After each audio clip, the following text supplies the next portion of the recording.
말씀은 사무엘상 14장 6절 7절입니다.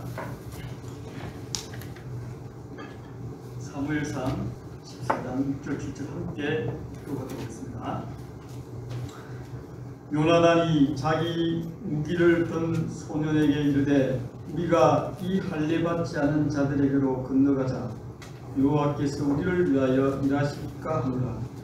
여호와의 구원은 사람이 많고 죽음에 달려있지 아니하느니라.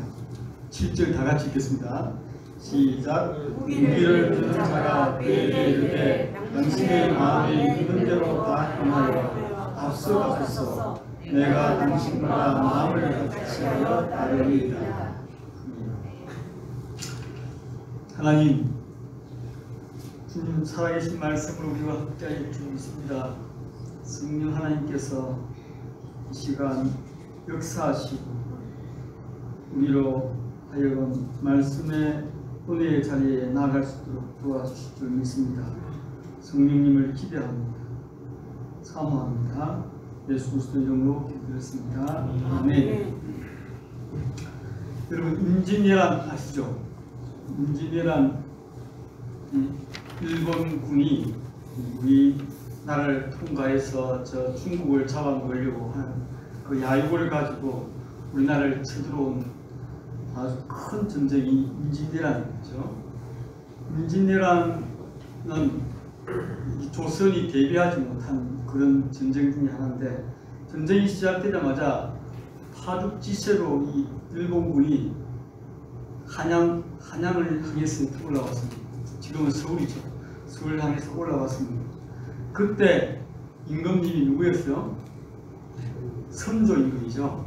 선조 임금이 겁에 질려서 임금이 나라를 지킬 마음은 없고 자기 몸을 살리기 위해서 저 멀리 어디로, 저 멀리 북한 땅으로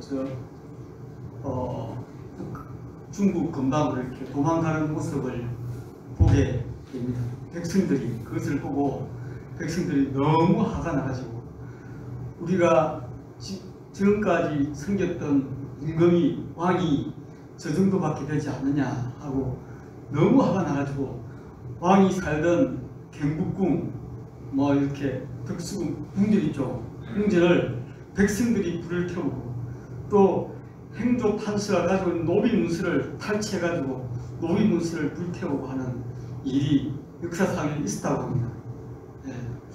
우리는 여러 왕들 중에 그런 부끄러운 왕을 가지고 있는 또 우리 한민족이 되겠습니다. 오늘 제가 함께 나눌 이 사무엘상 13장, 14장은 너무나 중요한 장이죠.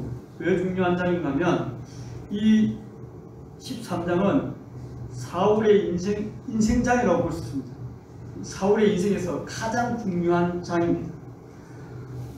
사무엘상 11장 끝에 이제 많은 이스라엘 백성들의 축복하에 이스라엘 왕으로 초대 왕으로 사울 왕이 등극했죠. 그래서 지난번에 제가 설교할 때 이스라엘의 그 새로운 국면, 이스라엘 역사의 새로운 시대를 연 장이 사무엘상 12장이라고 했습니다. 그죠?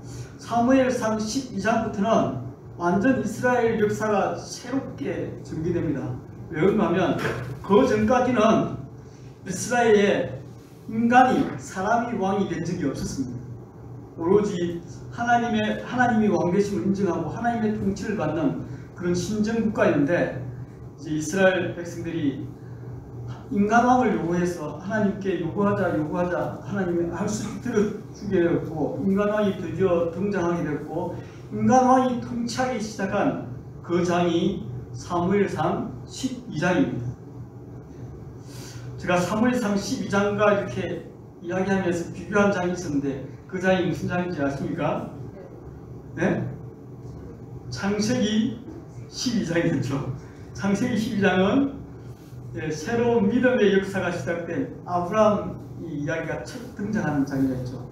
그만큼 이 창세기 12장과 사무엘상 12장은 우리 믿음의 선조들과 또 우리에게 참으로 큰 시사점을 주는 그런 장이라고 봅니다. 그런데 이 13장은 제가 조금 전에 말씀드렸다시피 이 사울에게 인생장과 같은 장입니다. 왜 그런지, 왜 이 13장이 사울에게 인생장이 되었는지를 제가 한번 오늘 나눠보기로 합니다. 오늘 함께 나누실 그 말씀의 제목은 승리의 방정식입니다. 그렇죠? 우리가 어떻게 하면 승리의 삶을 살 수 있을 건지, 과연 사울이 인생에서 승리할 수 있었던지 아니면 실패했던지 한번 우리 함께 살펴보고 그렇게 은혜를 나누기를 합니다.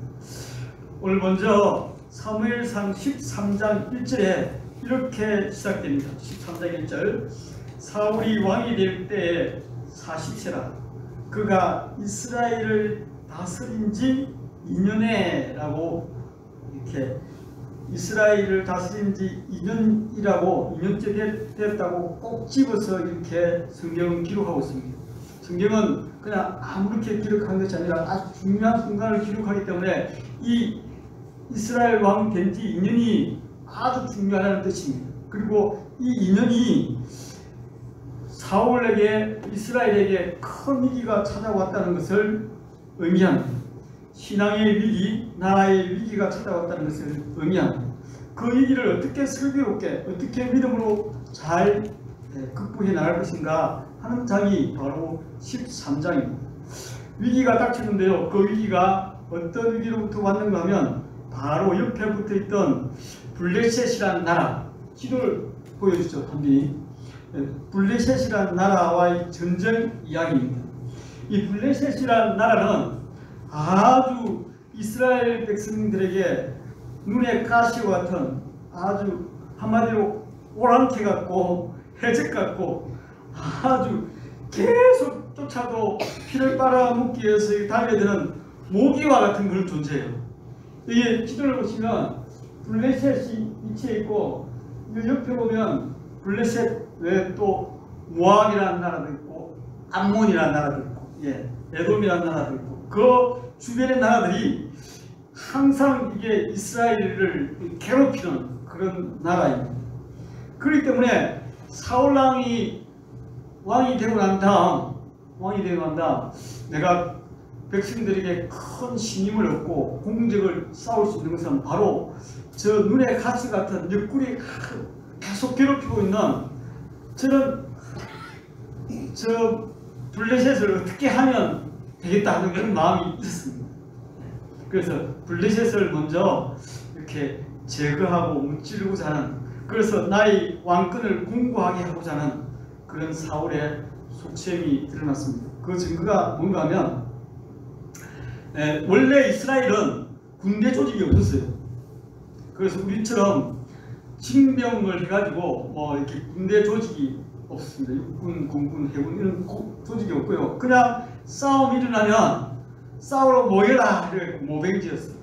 그렇게 모이면 가가지고 싸움을 하고 그랬는데, 오늘 말씀을 이렇게 보면 13장 2절에 보면 이스라엘 사람 3,000명을 택하여 그중 2,000명은 자기와 함께 익스바와 베델 사이의 산에 있게 하고 1,000명은 요나단과 함께 베냐민 기바에 있게 하고 라는 말씀이 나옵니다.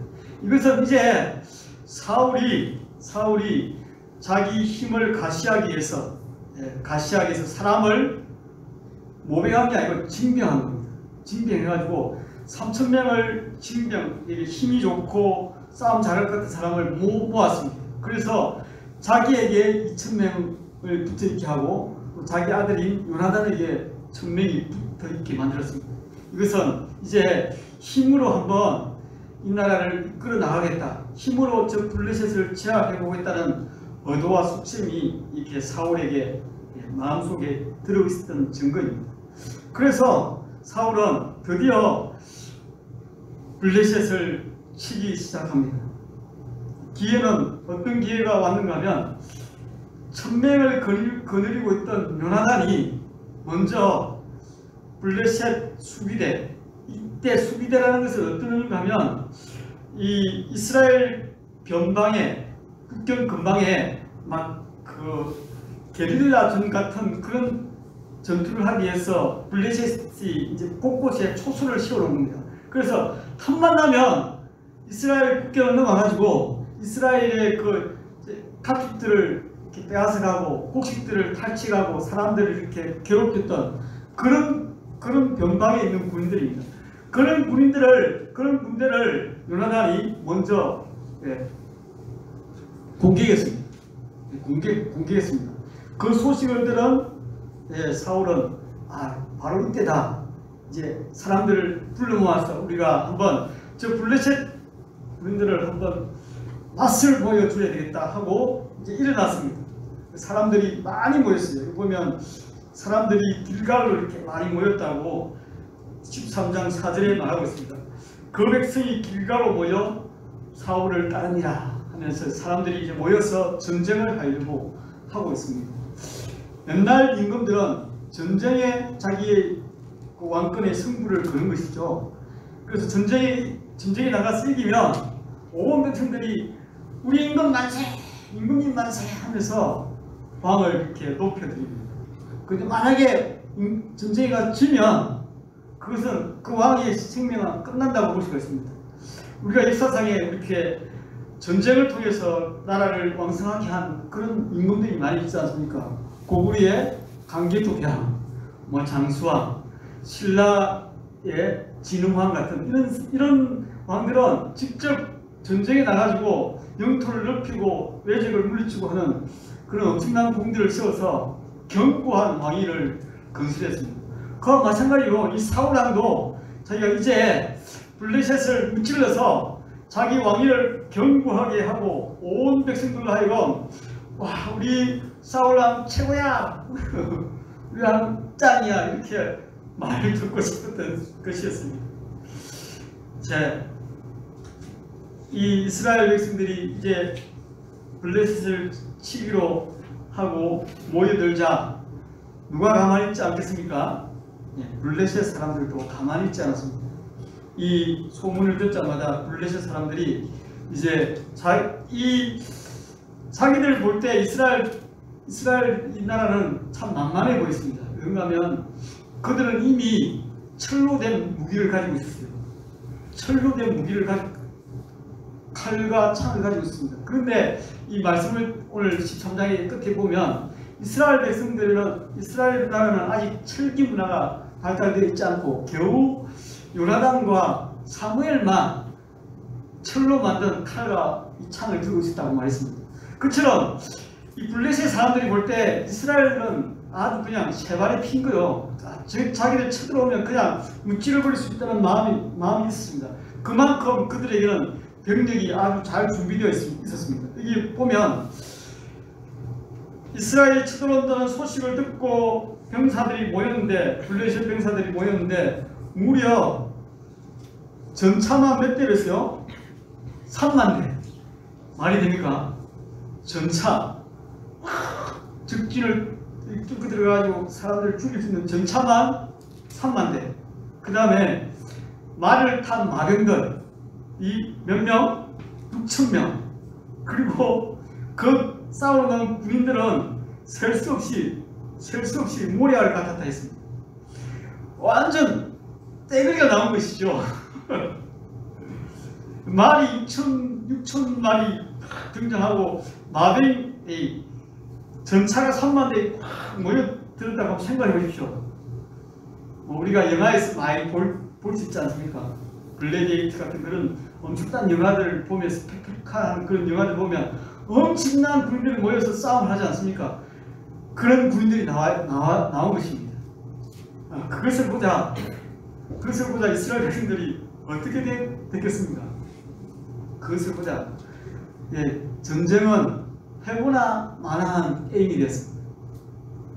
그 엄청난 군사력에 이스라엘 백성들은 주눅이 들었고 공포에 쌓였고 겁에 떨렸다고 성경은 말하고 있습니다. 사무엘상 13장 6절 7절 이스라엘 사람들이 위급함을 보고 절박하여 굴과 수풀과 바위 틈과 은밀한 곳과 웅덩이에 숨음에 어떤 히브리 사람들은 요단을 건너 갓과 길라 땅으로 가되 사울은 아직 길갈에 있고 그를 따르는 모든 백성은 떨더라. 한마디로 백성들이 그 엄청난 블레셋 군대 앞에 벌벌벌 들들들 떨고 있습니다.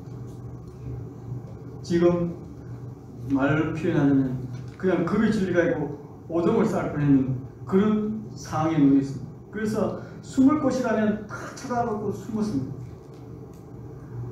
바위틈, 무덤 뒤, 무덤 안, 동굴 아니면 자기들이 구둑을 파서 들어가고 온갖 난리 났고 어떤 사람은 아예 막 36개 도망을 치러버렸다고 말하고 있습니다. 그리고 온 백성이 공포에 젖었고 한 발짝도 나가지 못하고 드드드 들고 있는 그런 모습을 성경은 고발하고 있습니다. 군인이 병사가 급에 질리면 그 전쟁은 해보나 마는 것이죠. 해보나 마는 것입니다. 제대로 싸우지도 못하고 그들은 죽음을 당하거나 아니면 포로로 사로잡혀 생고생하는 그런 인생이 되어버립니다. 그 나라는 완전 이제 위기에 봉착되어 있었던 것입니다. 왜 이스라엘이 이렇게, 왜 이스라엘 군대가, 왜 하나님의 백성이 이렇게 겁에 질려 벌벌 떨게 되었을까요? 왜 이렇게 되었는지 한번 살펴보기를 원합니다. 먼저 이 사울과 똑같은 이스라엘 백성들이 암몬과 전쟁한 그 기사가 바로 사무엘상 11장에 나옵니다. 암몬이란 그 나라가 바로 옆에 있는데 그 암몬이란 나라가 야베스 주민들을 다 잡아서 자기 종을 만들기 위해서 쳐들어오는 모습이 11장에 나오는데요. 그 암몬이란 이 나라도 아주 이스라엘을 모욕하고 얕봐서 어떻게 말하는가 하면 11장 2절을 보면 암몬 사람 나하스가 그들에게 이르되 내가 너희 오른 눈을 다 빼야 너희와 언약하리라. 내가 온 이스라엘을 이같이 모욕하리라 하면서 쫙 나왔습니다. 한마디로 이제 암몬 왕이 나하스가 군사를 끌고 바로 이스라엘 지역 지방인 이 야베스 쪽을 쳐들어온 것입니다. 그 사실을 알고 어떤 사람이 이 소식을 사울에게 전했습니다. 그때 11장 6절에 보면 사울이 이 말을 들을 때 하나님의 영에 크게 감동되며 그 노가 크게 일어나 그러면서 한 개리의 소를 잡아서 칼을 두고 전령들에게 각 지방 그 이스라엘 백성들에게 보냅니다. 누구든지 나와 사무엘을 따르지 않으면 너희는 또 이 소처럼 될 줄 아니까 나를 따라라 하면서 온 백성에게 어떤 게 임했는가 하면 여호와의 두려움이 백성에게 임하네. 그들이 한 사람같이 나온지라. 그래서 그들이 11절에 보면 승리했습니다. 한 사람도 겁에 떨지 않고 그들의 눈을 다 빼려고 온 이스라엘 암몬 사람들에게 전혀 주눅들이지 않고 공포에 들지 않고 성령에 충만하여서 하나님의 영이 감동되어서 그들은 한 사람이 움직인 것처럼 움직여서 승리한 것을 볼 수가 있습니다. 그러나 지금 이 블레셋 군인들을 만난 이스라엘 백성들은 완전히 다릅니다. 암몬과 전쟁했던 것과 이 블레셋과 전쟁에서 가장 큰 차이점은 바로 하나님의 영이 있는가 없는가 하는 것입니다. 하나님의 영에 감동되었는가, 하나님이 주신 그 놀라운 임재 가운데 있는가 하는 문제입니다. 우리의 전쟁은 군사력과 무기의 문제가 아닙니다. 우리의 전쟁은 하나님과의 관계의 문제요 신앙의 문제임을 이 장면에서 보여주고 있습니다. 블레셋과의 싸움에서는 하나님의 영이 그들과 함께 하지 않았다는 것입니다. 하나님의 영이 함께 하지 않았습니다. 거기에는 하나님 없고 사울만 있었습니다. 우리의 전쟁이 신앙의 문제요 하나님의 임재의 문제라면 이것은 참으로 중요한 진리입니다. 우리가 이 진리를 정말 우리의 모든 삶 속에서 우리 일생 동안 붙잡고 있어야 할 놀라운 하나님의 말씀이라고 저는 생각합니다. 우리는 매일 싸움에 직면하고 있습니다. 우리가 살다 보면 환난도 당하고 고난도 당하고 어려움도 당하고 사업을 하다가 또 이렇게 실패도 하고 넘어지기도 하고 환란이 계속 닥쳐옵니다. 그때 우리는 우리가 가진 자본이 문제인가, 인맥이 문제인가, 아니면 기술이 문제인가, 아니면 내가 시기를 잘 못 잡았나, 아니면 경기가 안 좋나, 경기 탓도 하고요, 또 학교 탓도 하고, 또 선생 탓도 하고, 또 친구 탓도 하고, 또 부모 탓도 합니다. 우리의 문제를, 우리의 전쟁을, 우리의 싸움을 어디에서 해결점을 찾으려고 하는가 하면 하나님 바깥에서 찾으려고 하는 것이죠. 우리의 싸움은 그 어떤 것도 우리의 싸움의 핵심이 아닙니다. 승리의 방정식이 아닙니다. 우리의 승리의 방정식은 하나님의 임재에 있음을 믿으시기 바랍니다. 하나님이 함께하는 싸움, 그것은 해보나 안하는 싸움, 우리에게 백전백승할 수 있는 싸움. 하나님의 임재, 성령과 함께하는 것이 승리의 방정식이라면 여러분 어떻게 하시겠습니까? 나의 인생의 승패가 하나님께 달렸다면, 하나님의 임재에 달렸다면, 성령님의 임재에 달렸다면 여러분 어떻게 하시겠습니까? 우리는 교회를 나름대로 오래 다닌 사람들도 있고 적게 다닌 사람도 있는데, 오래 다닌 사람들은 이 방정식을 이미 다 알고 있습니다.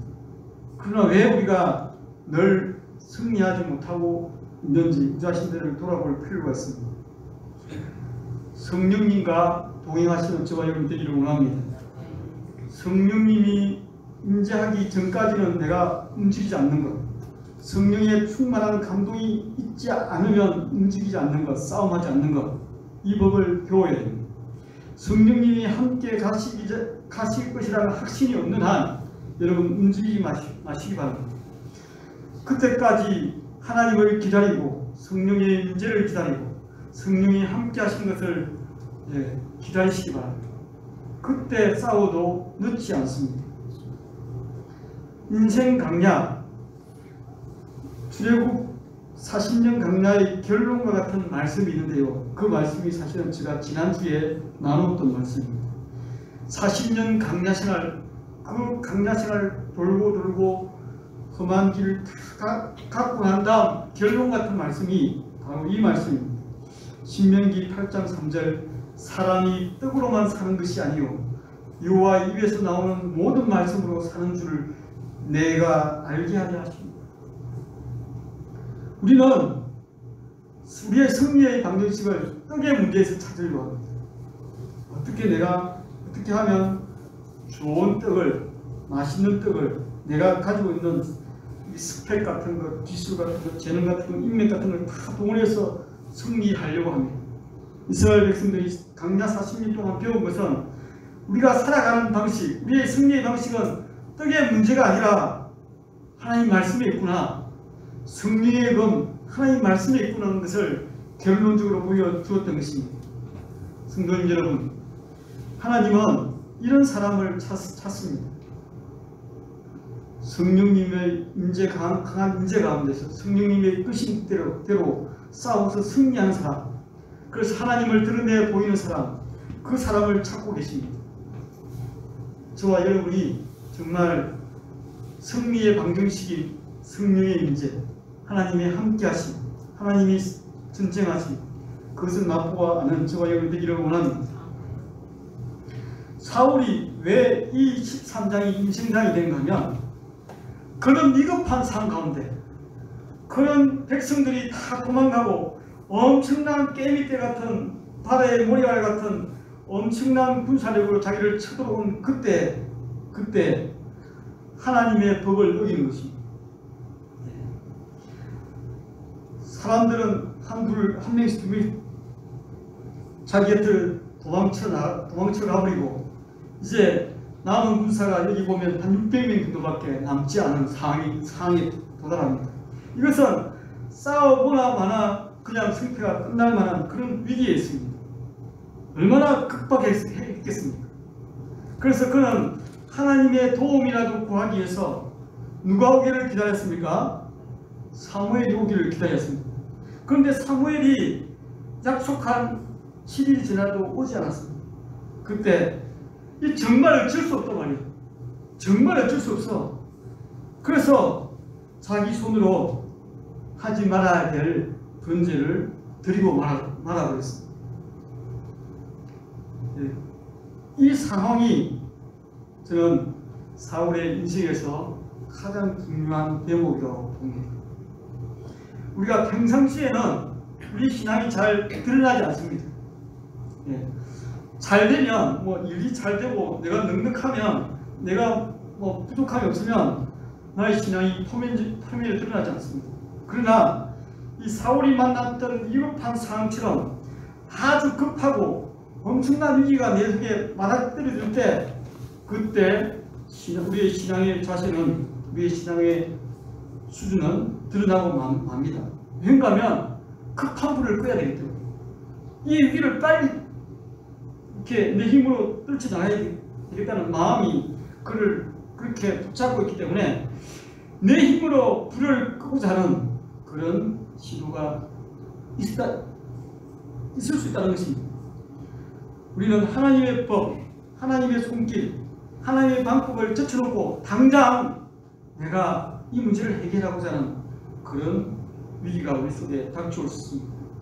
저는 대학 입시, 취업, 결혼, 또 건강 이런 여러 가지 우리를 위기에 빠뜨리는 여러 가지 일들이 우리에게 닥쳐온다고 저는 봅니다. 그때 사울이 실패한 것처럼 실패하지 마시기 바랍니다.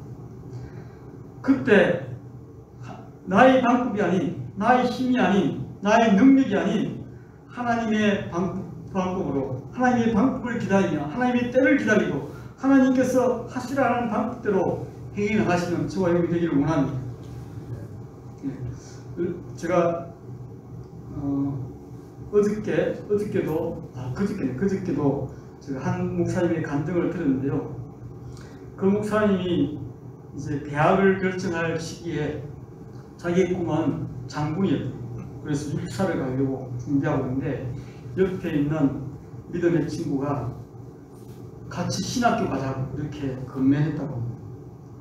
자기는 신학교 가기 싫은데 나 가서 나 군인이 되고 싶은데 아주 멋지게 생겼어. 덩치도 지금 봐 정말 장군감이에요. 그 사람 보면. 그런데 그 친구의 말이 야 네가 하나님께 한번 물어봤냐. 지금 당장 입시 원서를 써야 되는데 하나님께 육사 가도록 하는 게 하나님 뜻이냐고 한번 물어봤냐고. 이 말을 듣고 검료 기도에 가서 무릎을 꿇고 하나님이 원하시는 대학입니까? 하나님이 원하시는 길입니까? 라고 물었을 때 하나님이 아니다. 그 자리에서 내 같은 사람 하나님 쓰시겠다면 쓰십시오 하고 바로 원수를 바꿔서 대전에 있는 침례신학교에 지원했다.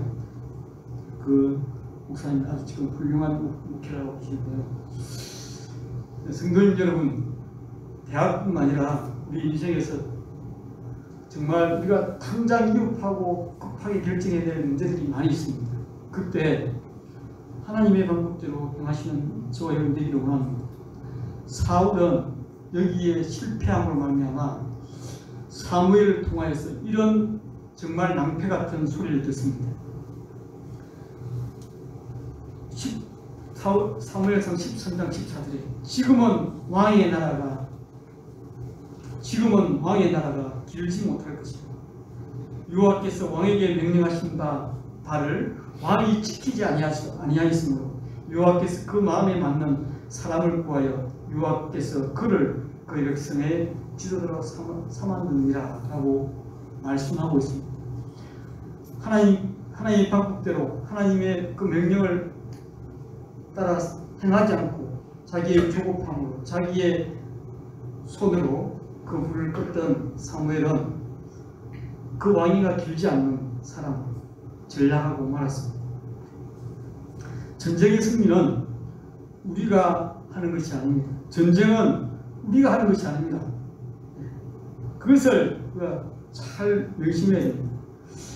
14장 우리가 함께 읽었던 이 사무엘상 14장은 바로 그것을 우리에게 말해주고 있습니다. 전쟁이 사람의 많고 적음에 달려있지 않고 전쟁은 하나님이 하시는 것을 이 장은 우리에게 말씀하고 있습니다. 사울은 자기 힘으로 전쟁을 하려고 한 사람이었습니다. 자기 힘으로 다 이루어내려고 했던 사람이었습니다. 그러나 전쟁은 하나님이 하신다는 것을 이 사무엘상 14장은 우리에게 말씀하고 있습니다. 사울의 아들 요나단과 요나단의 그 무기를 들던 소년 이 두 사람이 어떻게 하나님이 이 두 사람을 어떻게 사용하시는지를 14장은 보여주고 있습니다. 요나단과 무기를 든 소년이라 말했습니다. 소년은 최소한 몇 세 이하예요? 20세 이하의, 지금 말 같으면 고등학생 정도 되겠죠. 그만한 그 한 사람과 요나단이 하나님을 모독하고 이스라엘 백성들을 능욕하는 저 블레셋을 가만두지 않고자 하는 마음을 하나님께서 그 마음에 주었습니다. 그리고 요나단이 그 무기를 든 소년에게 내가 올라가겠는데 너도 가겠느냐 했을 때 이 놀라운 고백을 합니다. 우리가 함께 읽었잖아요. 10장 7절 무기를 든 자가 그에게 이르되 당신의 마음에 있는 대로 다 행하여 앞서가소서 내가 당신과 마음을 같이 하여 따르리이다. 놀라운 믿음의 고백입니다. 마치 룻이 나오미를 따르기 그런 마음을 그에게 주었던지.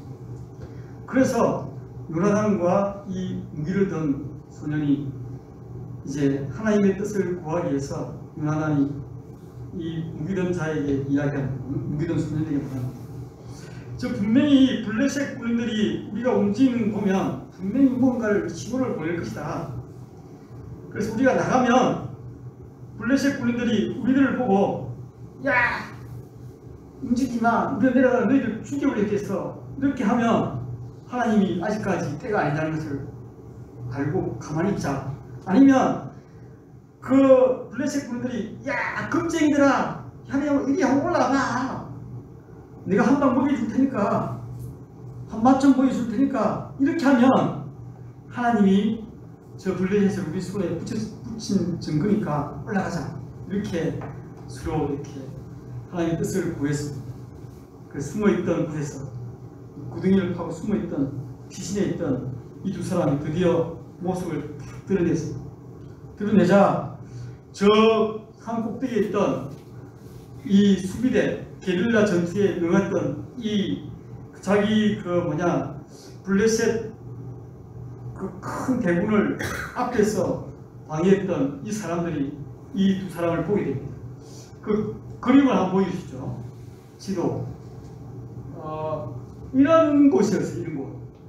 예를 들면 이 골짜기 밑에 숨어 있었습니다. 두 사람 숨어 있다가 나타났죠. 그러면 저 꼭대기 산 꼭대기에 블레셋 군인들이 진을 치고 있습니다. 진을 치고 이렇게 딱 내려다보고 한 놈 나타나면 내가 죽이겠다 이렇게 했겠죠.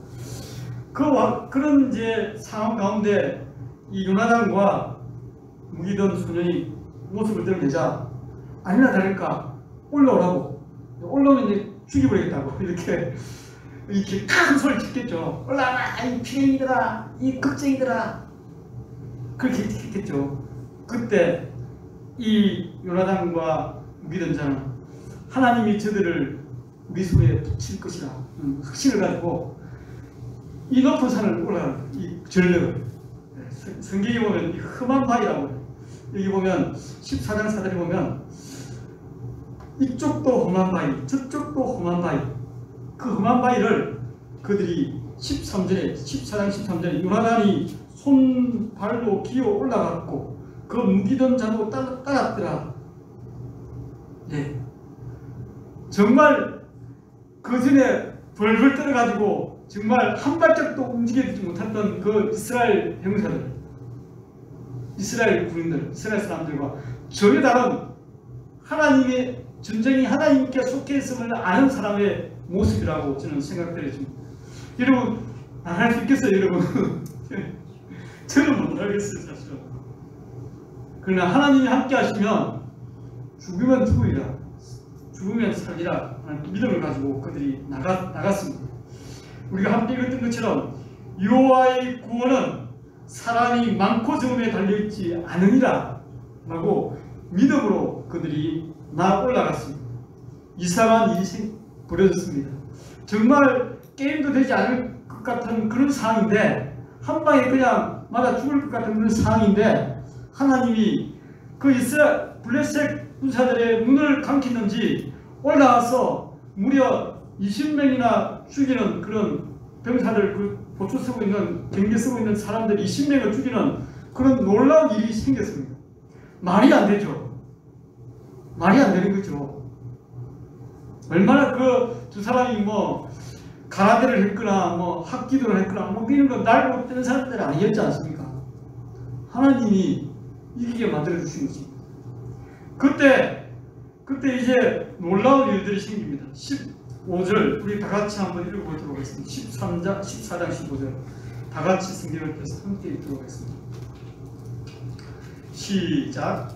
들에 있는 진영과 모든 백성들이 공포에 떨었고 부대와 노략군들도 떨었으며 땅도 진동하였으니 이는 큰 떨림이었다. 13장에 누가 떨었습니까? 이스라엘 백성들이 벌벌벌 떨어가지고 한 발짝도 나와서 이제 죽었다 도망치는 사람들이 꼴이 되었는데, 이제 하나님이 역사하시니까, 하나님이 일하시니까 누가 떨고 있습니까? 그 수많은 전차 3만 대면 마음입니까? 말 6,000마리면 마음입니까? 하나님이 떨게 만드신 거예요. 하나님이 이 보면 땅도 진동하여 하나님이 땅을 흔들어 버렸는데 누가 감히 하나님 앞에 설 수 있겠습니까? 전쟁은 누구의 손에 있습니까? 하나님의 손에 있습니다. 그것을 믿으시면 여러분 하나님 편에 서시기 바랍니다. 역대하 20장 15절 야하시엘이 이르되 온 유대와 예루살렘 주민과 요사밧 왕이여 들을지어다. 여호와께서 이같이 너희에게 말씀하시기를 너희는 이 큰 무리로 말미암아 두려워하거나 놀라지 말라. 이 전쟁은 너희에게 속한 것이 아니요 하나님께 속한 것이다. 전쟁의 승리, 성공의 방정식은 하나님이 일하시고 있습니다. 하나님이 함께 하시고 있습니다. 하나님은 우리에게 늘 성령으로 함께 하십니다. 그러나 우리가 가끔씩 성령을 무시하고 하나님 무시하고 싸울 때가 많이 있습니다. 내 힘으로 한번 살아보겠다고 하는 것이 세상의 방정식 아닙니까? 세상은 떡의 문제로 우리에게 시험합니다. 사탄도 우리에게 떡의 문제로 시험합니다.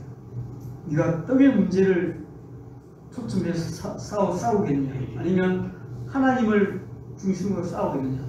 이 싸움에서 여러분 승리하시는 여러분이 되시기 바랍니다.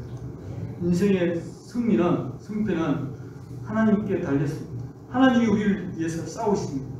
이 사실만을 굳게 믿고 떨지 말고 한번 끝까지 믿음으로, 말씀으로, 성령으로, 기도로 싸워보시는 저와 여러분이 되기를 원합니다. 그래야 우리가 정말 하나님의 승리를 맛보는 그런 귀한 간증들로 풍성한 삶이 되지 않겠습니까? 앞으로 저와 여러분들이 그런 영적인 싸움에서 승리하는 그런 자가 되어서 하나님을 영화롭게 하는 저와 여러분 되기를 원합니다.